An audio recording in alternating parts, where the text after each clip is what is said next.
teman-teman, perkenalkan nama saya Lila Haganila Rosa, saya kelas 9A, bersekolah di SMP Negeri 2 Dharma Caraka, Gunung Sitoli Selatan. Tujuan saya membuat video ini adalah untuk menyelesaikan tugas yang telah diberikan oleh Ibu Mayla Agus sekaligus Ibu Pembimbing Mapol Seni Musik untuk mempresentasikan alat perekaman di era akustik, elektrik, magnetik, dan digital. Simak baik-baik ya.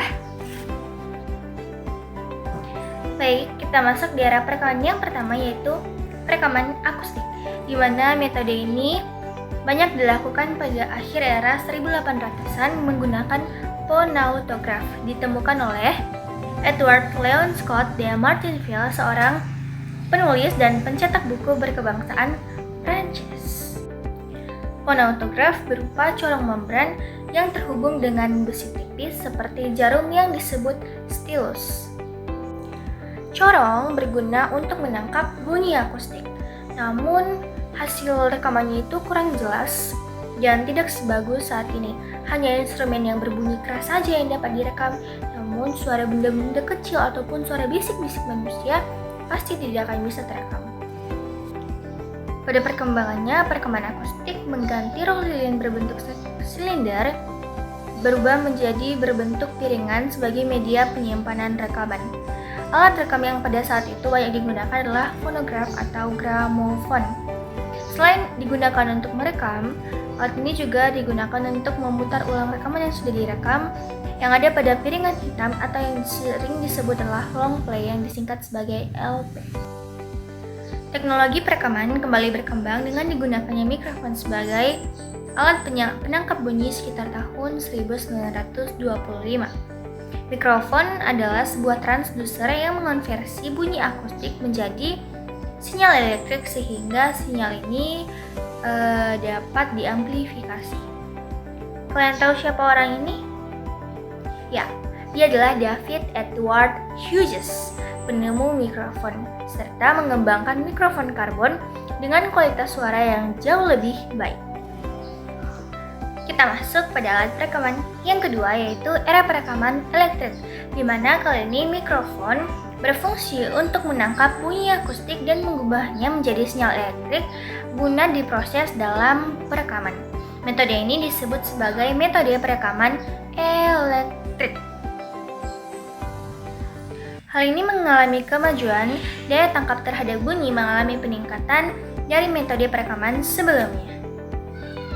Alat musik sebelumnya sulit untuk direkam karena memiliki resonansi suara yang kurang baik di corongnya, namun dapat direkam menggunakan mikrofon, menggunakan atau melalui metode perekaman elektrik.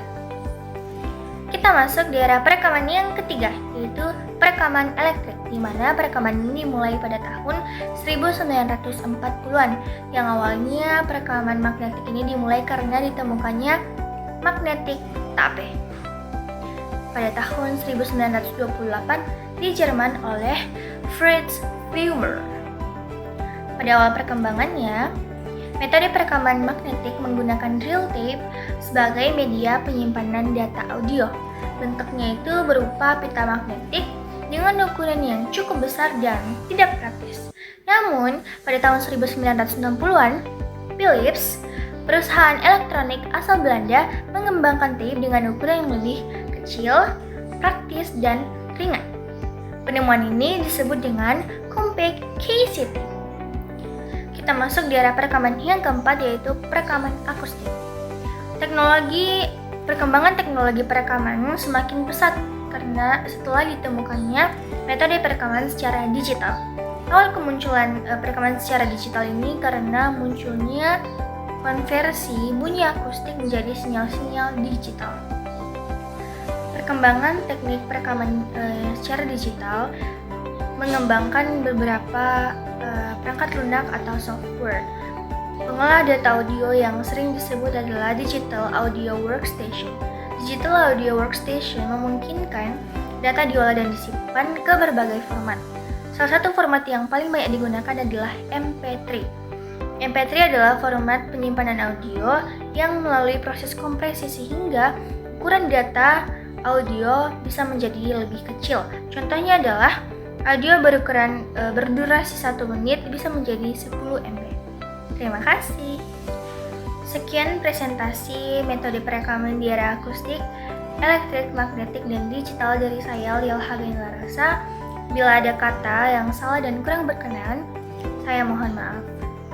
Ubur-ubur ikan lele, jangan lupa di like ya, Le.